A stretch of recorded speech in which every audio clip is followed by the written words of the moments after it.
Hello everyone, welcome you all on my YouTube channel future mentor. तो आज इस video में हम डिस्कस करने वाले हैं मेंस्ट्रुएशन टॉपिक को। होप सो आप सभी अच्छे होंगे और एग्जामिनेशन की प्रिपरेशन कर रहे होंगे। यदि आप बीपीएससी टीआरई 3.0 के लिए प्रिपेयर कर रहे हो और आपका टीचिंग सब्जेक्ट मैथ्स है या फिर कोई भी टीचिंग सब्जेक्ट है, तो जो जनरल सेक्शन जो पूछा जाता है उसमें भी मेंस्ट्रुएशन से रिलेटेड क्वेश्चंस पूछे जाते हैं, तो ये वीडियो आपके लिए इक्वली हेल्पफुल होने वाला है।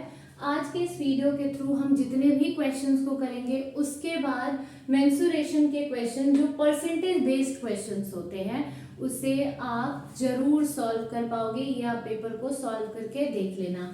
तो आइए हम स्टार्ट करते हैं इस टॉपिक को। तो मेंस्ट्रुएशन को हिंदी में क्या कहा जाता है? क्षेत्र मिति। ठीक है, तो जो भी हिंदी वाले व्यूअर्स हैं मेरे और इसको देख रहे हैं वो बिल्कुल इंग्लिश में जो लिखा हुआ है इसे देख के घबराए नहीं। मैं एक एक चीज को हिंदी में भी डिस्कस करूंगी। वैसे मैथ्स में हिंदी में भी कोई प्रॉब्लम नहीं आती है, बट फिर भी मैं डिस्कस करूंगी। तो ये ऐसे आपने क्या देखा कि हम जो टॉपिक डिस्कस करने वाले हैं वो क्या है? मेंस्ट्रुएशन, और जिसे हिंदी में कहा जाता है क्षेत्रमिति। और उसमें भी हम पर्टिकुलरली जो परसेंटेज बेस्ड मेंस्ट्रुएशन है उसकी क्वेश्चंस को आज करेंगे। तो सबसे पहले आप देख सकते हो हमारे सामने जो क्वेश्चन लिखा गया है वो क्या है? Length and the breadth of the rectangle is increase by 10% and 20%, then find the percentage increase in its area and the options are these. ठीक है, एक बार मैं हिंदी में भी बताती हूँ कि हमारे सामने क्या दिया गया। एक आयत है जिसकी लंबाई और चौड़ाई जो है वो 10% और 20% से इंक्रीज होती है। तो हमें बताना है कि उसकी एरिया में अब कितना परसेंटेज चेंज आएगा, उसके क्षेत्रफल में कितना चेंज आने वाला है। तो अगर आप इसे ट्रेडिशनली सॉल्व करने बैठेंगे तो सपोज आपने इसकी लंबाई को पहले 100 माना है, तो अब जो इसकी नई लंबाई आने वाली है 10% इंक्रीज हो रहा है, तो 100 का 10% क्या होगा? 10। तो ये नई लंबाई क्या हो जाएगी? 110। अब जो इसका ब्रेथ है वो 20% इंक्रीज हो रहा है। सपोज इसको हमने अगर माना क्या 40, तो 40 का अगर 20% लेंगे तो क्या आ जाएगा? 8। तो 40 + 8 क्या आ जाएगा? 48। इसके बाद क्वेश्चन में क्या दिया गया है कि इसकी एरिया में कितना चेंज आया। तो यहाँ से जो एरिया आएगा, एरिया ऑफ रेक्टेंगल क्या होता है? Length into breadth. अगर आप इसको करते हो तो ये क्या आ जाएगा? 100 × 40। और यहाँ अगर आप करते हैं तो 110 × 48। जब आप इसको कैलकुलेट करोगे तो ये क्या मिलने वाला है? 4000। और इससे अगर हम करते हैं तो 48 से अगर हम 11 को करेंगे तो ये क्या आ जाएगा? 5280। तो आप देख रहे हो 5280। आप देख रहे हैं कि एरिया में कितना इंक्रीज आ रहा है। पहले जो एरिया था वो आपका क्या था? 4000 यूनिट, और अब जो एरिया आ रहा है वो क्या आ रहा है? 5280। मतलब कितने का इंक्रीमेंट है? 1280 का। किस पे इंक्रीमेंट है? 4000 पे। और हमें क्या निकालना है? परसेंटेज। ठीक है, यहाँ 2 0 से 2 0 कैंसिल आउट कर सकते हैं, इससे इसको कैंसिल आउट करेंगे। ये क्या आ जाएगा? 4 से 3 बार में और 4 दूना 8।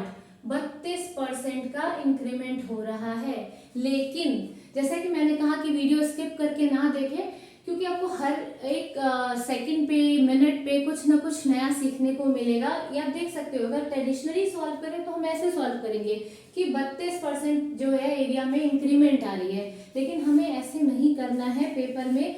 तो हमें आखिर करना क्या है? तो जब कभी भी क्वेश्चन में, ध्यान से देखिएगा, जब कभी भी क्वेश्चन में आपको चाहे रेक्टेंगल दिया गया हो, क्यूब दिया गया हो, स्क्वायर दिया गया हो, या फिर सर्कल हो, स्फेयर हो, है ना, और आपको क्या पता करना है? एरिया पता करना है। तो हमें सबसे इंपॉर्टेंट क्या बताया मैंने कि वैल्यू जो है वो सिर्फ परसेंटेज में हो। कहीं भी मीटर और सेंटीमीटर का यूज नहीं किया जाएगा, वैल्यू परसेंटेज में है। और आपको एरिया फाइंड आउट करनी है कि एरिया में कितना चेंज आया। तो वहां सिंपल सा एक फॉर्मूला हमें अप्लाई करना है, a + b AB/100। ठीक है, ये इस फॉर्मूले को हम सक्सेसिव फॉर्मूला के नाम से जानते हैं। एंड आई होप कि हिंदी और इंग्लिश किसी में भी आपको प्रॉब्लम नहीं आ रही होगी। सक्सेसिव फॉर्मूला या सक्सेसिव मेथड के नाम से हम इसे जानते हैं। सक्सेसिव मेथड इसको बोलते हैं। अब करना क्या है ये देखो, जो यहाँ आपने देखा कि रेक्टेंगल की लेंथ, तो सपोज हम लेंथ को a मान लेते हैं और a की वैल्यू क्या है 10%, और 10% से इंक्रीज कर रहा है ये। सेकेंड, अगर हम ब्रेथ को b मान लेते हैं तो b की वैल्यू क्या दे रहा है 20% इंक्रीज हो रहा है। अब इस फॉर्मूले में हम पुट कर देते हैं, a की जगह हम क्या पुट करेंगे 10, b की जगह हम क्या पुट करेंगे 20, again a into B, a into B का मतलब क्या 10 इंटू 20 अपॉन 100। जब आप इन दोनों को प्लस करते हैं तो 10 प्लस 20 क्या आ जाएगा 30, और अगर इसको सॉल्व करना चाहे तो 0 से 0 कैंसिल आउट, 0 से 0 कैंसिल आउट, क्या बच गया 2 इंटू 1 विच इज 2, क्या आंसर आ गया 32। तो अभी आपने क्या देखा कि इससे पहले जब हमने इसे ट्रेडिशनल मेथड से कैलकुलेट करा तब भी आंसर 32% आ रहा था, और अभी भी आंसर क्या आ रहा है 32%। और चूंकि लेंथ भी इंक्रीज हो रही है, ब्रेथ भी इंक्रीज हो रही है, तो ऑब्वियसली एरिया भी इंक्रीज होगी। ऑप्शन नंबर डी जो है इसका करेक्ट आंसर है। तो आज से जब कभी भी आपको परसेंटेज में क्वेश्चन पूछा जाए और एरिया कैलकुलेट करना हो, चाहे वो रेक्टेंगल का क्वेश्चन हो, चाहे वो स्क्वायर का हो, चाहे वो सर्कल का हो, लेकिन क्वेश्चन में क्या पूछा जाएगा परसेंटेज चेंज इन एरिया, तो आपको हमेशा यही वाला फॉर्मूला यूज करना है। इस फॉर्मूले को हम कहते हैं successive formula. Now the next question is, if the length of the rectangle is increase bye 12%, ठीक है, यहाँ भी कोई सेंटीमीटर और मीटर नहीं है, and the breadth of the rectangle is decreased by 8%, then the net effects on its area। Again जो value है L और B की वो किस में है परसेंटेज में है, और कैलकुलेट क्या करना है एरिया को। तो अगेन हम फॉर्मूला जो यूज करने वाले हैं सेम वही वाला फॉर्मूला, सोल्यूशन नंबर 2।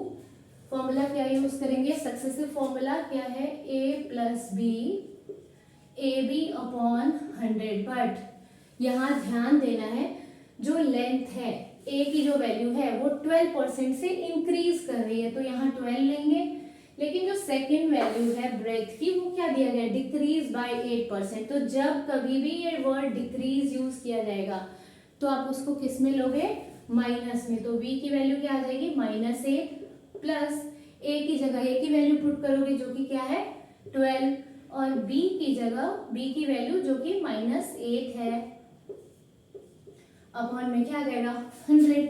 अब जब आपने 12 माइनस 8 करा तो ये क्या होने वाला है 12 माइनस 8 इज 4, और ये देखो प्लस और माइनस मिलके क्या हो जाएगा बीच में माइनस का साइन। अब जब आप 12 को 8 के साथ मल्टीप्लाई करेंगे तो 12 8 जा 96 अपॉन 100। इसको अगर हम आगे सॉल्व करते हैं तो क्या आ जाएगा 4 माइनस 0.96। जब आप इसमें से इसको माइनस करोगे तो ये क्या मिलने वाला है, इस तरीके से माइनस करेंगे,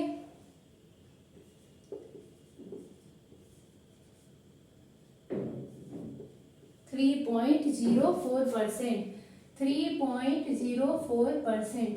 लेकिन ध्यान देना है कि पिछली क्वेश्चन की तरह इसमें सिर्फ परसेंटेज में वैल्यू नहीं है, आगे लिखा हुआ है इंक्रीज डिक्रीज इंक्रीज। तो आपने देखा 3.04 तो आ रहा है, लेकिन 3.04 इंक्रीज के साथ भी है और डिक्रीज के साथ भी है, तो क्या आएगा आंसर।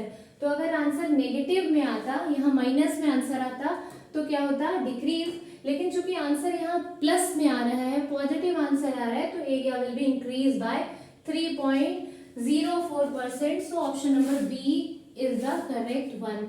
आई होप आपको ये क्लियर होगा। अब हम नेक्स्ट क्वेश्चंस को देखते हैं जिससे और भी क्लियरिटी होगी इस कॉन्सेप्ट को।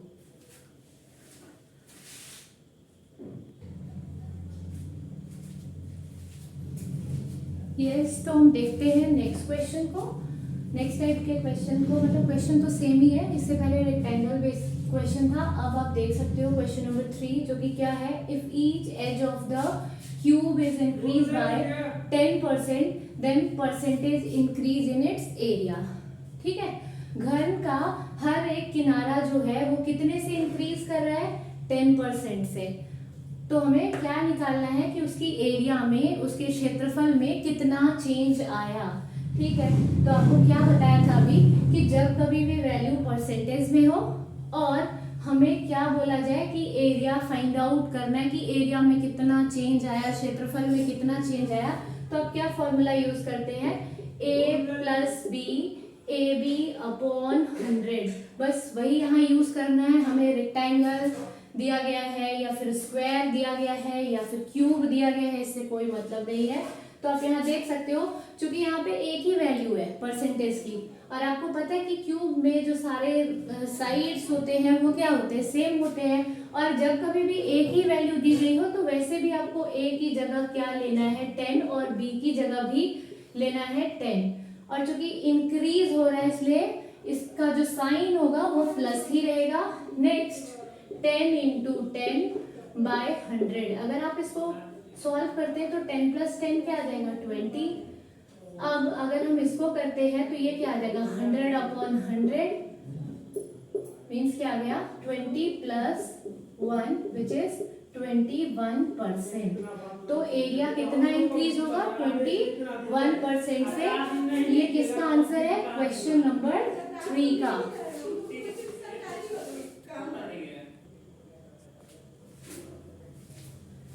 नाउ नेक्स्ट क्वेश्चन को आप देख सकते हो। नेक्स्ट क्वेश्चन क्या है, if the radius and the height of the cone is increase bye 25%, then what will be its effects on its total surface area and lateral surface area। Again यहाँ था cube, इससे पहले हमने किया rectangle, अब क्या आ गया कोन। कोन में हमें क्या दे रखा है कि इसकी रेडियस जो है वो 25% से इंक्रीज हो रही है और हाइट भी 25% से इंक्रीज हो रही है। वैल्यू जो है वो सिर्फ परसेंटेज में है और हमें फाइंड आउट क्या करना है, total surface area and lateral surface area. चाहे क्वेश्चन में टोटल सरफेस एरिया आ जाए, चाहे लेटरल सरफेस एरिया आ जाए या फिर कर्व सरफेस एरिया लिखा आ जाए, तीनों केस में सेम ही आंसर आएगा। इस चीज को ध्यान में रखना है कि हमें क्वेश्चन में TSA टोटल सरफेस एरिया, जिसको कुल पृष्ठीय क्षेत्रफल बोलते हैं या फिर पृष्ठीय क्षेत्रफल जिसको कर्व सरफेस एरिया को बोला जाता है, कुछ भी पूछा जाए आंसर सेम आने वाला है। एरिया वाला ही फॉर्मूला यूज करेंगे, बस यहाँ पे a plus B A B upon 100। A की जगह वैल्यू क्या पुट करोगे 25, बी की जगह भी हम वैल्यू पुट करेंगे 25। चूंकि इंक्रीज हो रहा है इसलिए जो भी हम वैल्यू पुट करेंगे वो पॉजिटिव वैल्यू होगी। और यहाँ क्या आने वाला है 25 इंटू 25 अपॉन 100। जब हम 25 को 25 से प्लस करेंगे, 25 प्लस 25 से 50, और 25 को हम 25 से मल्टीप्लाई अगर करते हैं तो क्या आता है 625 अपॉन 100। इसको जब आप सॉल्व करेंगे तो क्या मिलने वाला है 50 प्लस 6.25, जो कि किसके इक्वल आ जाएगा 56.25% इंक्रीज, क्योंकि दोनों ही हाइट एंड रेडियस दोनों इंक्रीज हो रहे हैं तो ऑब्वियसली एरिया जो क्षेत्रफल है वो भी इंक्रीज होने वाला है। Now the last one is this, मतलब लास्ट इस टॉपिक का नहीं, लास्ट इस वाले पोर्शन का है। क्या है, जिसे हम टाइप 2 के नाम से जानते हैं। यस, तो इसमें है क्या एक्चुअली में, यहाँ भी वैल्यू परसेंटेज में ही दी गई होगी, लेकिन यहाँ जो हमें मेथड यूज करना है वो सक्सेसिव नहीं करना है। यहाँ जो हमें मेथड यूज करना है वो रेशियो। तो एक बार दोबारा से ध्यान से सुन ले कि हमें जब भी वैल्यू परसेंटेज में होगी और अगर वो फ्रैक्शन की फॉर्म में नहीं है तो हमें सक्सेसिव मेथड यूज करना है, और जब कभी भी फ्रैक्शन के फॉर्म में है तो हमें रेशियो वाला मेथड यूज करना है। एंड अगेन जब भी आप वीडियोस को देखते हैं अपना प्रॉपर एक सेल्फ नोट्स जरूर बनाएं, वो आपके लिए काफी हेल्पफुल रहेगा। तो हम देखते हैं क्वेश्चन नंबर 5 का सॉल्यूशन क्या होने वाला है। हम सबसे पहले लिखेंगे किसकी वैल्यू, बेस की वैल्यू अपने को गिवन है, किसमें गिवन है हमें, फ्रैक्शन में 33 होल 1/3%, 33 सही 1/3। जब आप इसको सॉल्व करेंगे तो ये क्या आने वाला है 100/3, और परसेंटेज की जगह क्या लगाओगे 100 से 100 कट जाएगा, क्या आ गया 1/3 1/3। वैसे ही जब हम इसकी वैल्यू को लिखेंगे क्या, हाइट हमें क्या दिया गया है 16 होल 2/3%, 16 सहित 2/3%। इसको अगर सॉल्व करते हैं तो ये क्या आ जाएगा 50/3 इंटू 100। सॉल्व कीजिएगा, ये क्या आने वाला 1/6। अब क्या करना है, फर्स्ट वाले में दे रखा है इंक्रीज हो रहा है, तो हमें यहाँ आप देख सकते हो फर्स्ट केस किसका है, बेस। बेस अगर इनिशियली 3 था, पहले क्या था 3 था, तो अब इंक्रीज होके 3 + 1 क्या हो जाएगा 4। और हाइट में क्या दे रखा है कि हाइट जो है वो क्या हो रहा है, रिड्यूस हो रहा है। तो अगर वो पहले 6 था तो अब घट के, रिड्यूस होने का मतलब क्या, कम हो रहा है, तो अब कम होके क्या हो जाएगा 5। एरिया में आप क्या करते हो, मल्टीप्लाई करते हैं लेंथ ब्रेथ की, है ना, जो भी दो वैल्यू गिवन होती है उसकी। तो 3 और 6 का मल्टीप्लीकेशन क्या आ जाएगा 18, और 4 को 5 से मल्टीप्लाई करेंगे तो क्या मिलने वाला है 20। अब आप देख रहे हैं कि रेशो में कितने का इंक्रीमेंट आ रहा है, ये 18 है और ये 20 है, कितने का इंक्रीज हो रहा है 2 का। किस पे इंक्रीज हो रहा है 18 पे, और हमें क्या निकालना है परसेंटेज इंक्रीज, इसलिए कर देंगे 100 से मल्टीप्लाई। जब आप इसको सॉल्व करोगे तो 2 से ये 1 बार में, 2 से ये 9 बार में, क्या आ गया 100/9%। इसको अगर आगे भी सॉल्व करना चाहते हैं तो इसको सॉल्व कर ले आप, 9 × 100, 9 × 1 = 9,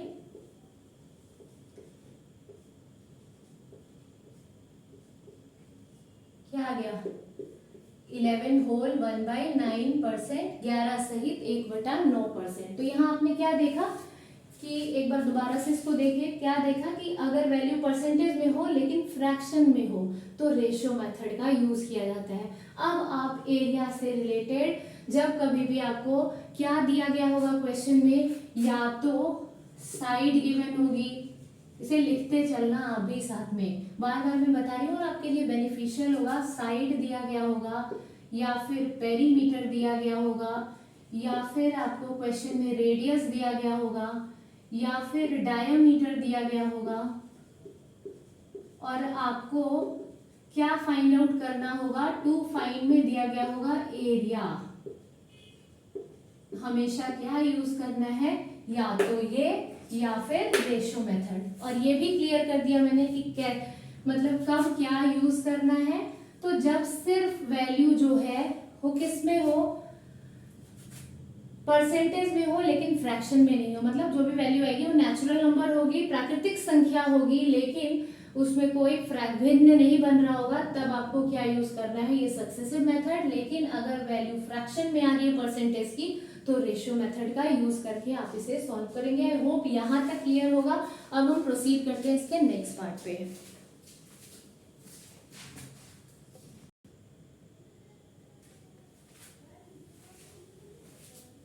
ये तो आप देख पा रहे हो, ये है टाइप 3, और यहाँ आपको मतलब क्वेश्चन का जो पैटर्न है वो थोड़ा डिफरेंट मिलेगा, लैंग्वेज जो है थोड़ी चेंज मिलेगी, तो इसे समझना है।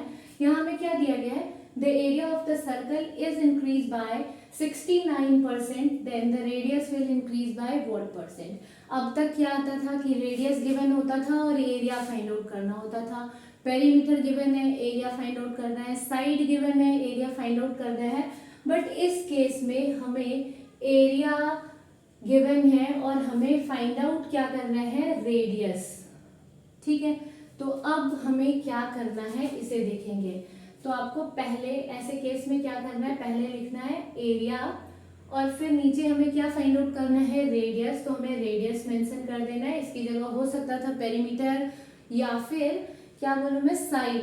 सभी के लिए एक ही फॉर्मूला यूज होगा, और इसे इसके ऊपर जस्ट लिखना है ओरिजिनल एरिया, और फिर लिखना है new area. N stands for new area, नया क्षेत्रफल क्या होगा ये। तो अगर आप मान लो कि इनिशियली हम एरिया ले रहे हैं 100, तो अब एरिया हमें क्वेश्चन में क्या दिया गया है, 69 इंक्रीज हो रहा है, बढ़ रहा है, तो 100 में 69 को प्लस कर दोगे तो क्या आ जाएगा 169। ठीक है, और एरिया आपको पता है क्या होता है, स्क्वायर की टर्म में उसकी वैल्यू आती है, जबकि रेडियस की वैल्यू क्या आती है, मीटर में आती है। मतलब जो भी वैल्यू आएगी उसका अंडर रूट फाइंड आउट करना है। अब अगर आप देखोगे तो ये 100 जो है वो किसका स्क्वायर है, 10 का, और 169 किसका स्क्वायर है, 13 का। हमें क्या निकालना है, increase by what percent, radius जो है कितना इंक्रीज कर रहा है। तो यहाँ से आप देख रहे हो कितना इंक्रीज कर रहा है, ये 10 है और ये क्या हो जा रहा है 13, कितना इंक्रीमेंट है 3 का।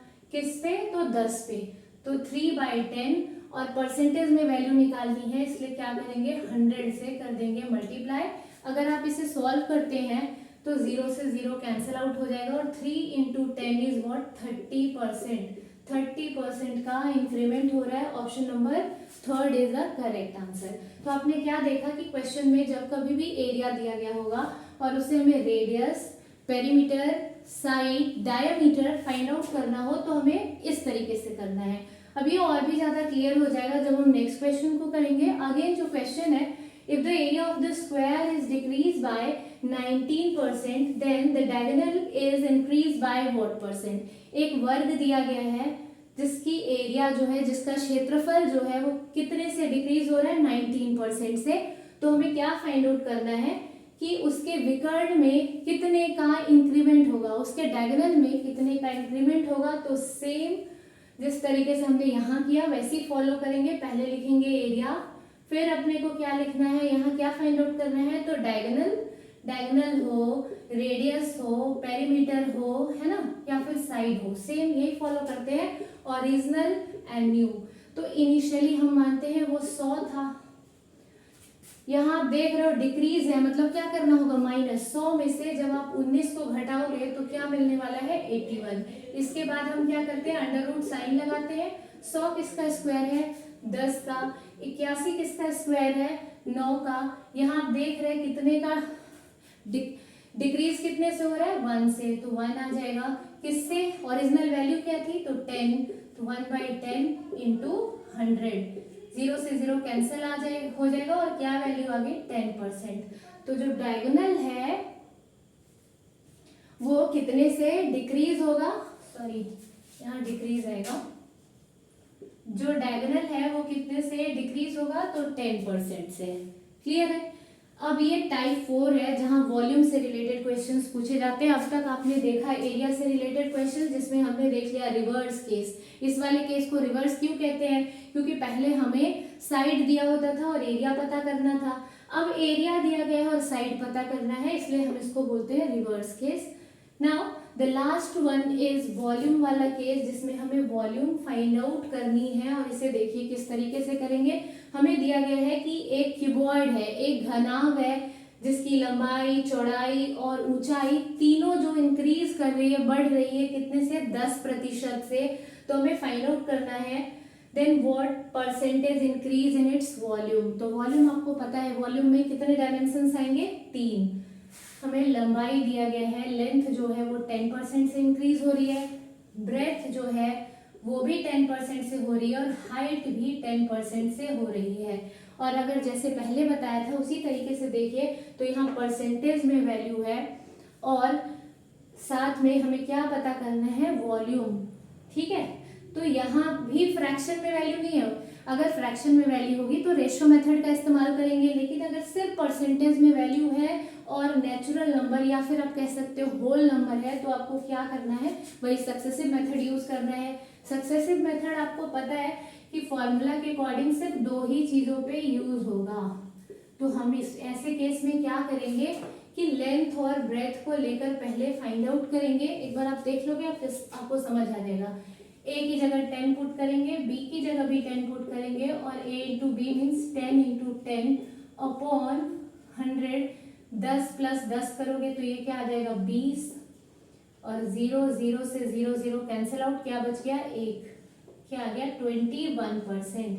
अब आगे देखना है कि ये जो 21% आंसर आया इसे अब मान लेते हैं a और इस h को मान लेंगे क्या, जो भी हमें दिया गया ओरिजिनली 10%। अब इन दोनों पे सक्सेसिव लगाओगे, क्या आ जाएगा, a plus B, A B upon 100। A की जगह क्या पुट करेंगे, 21, बी की जगह 10 और यहाँ पे 21 इंटू 10 बाय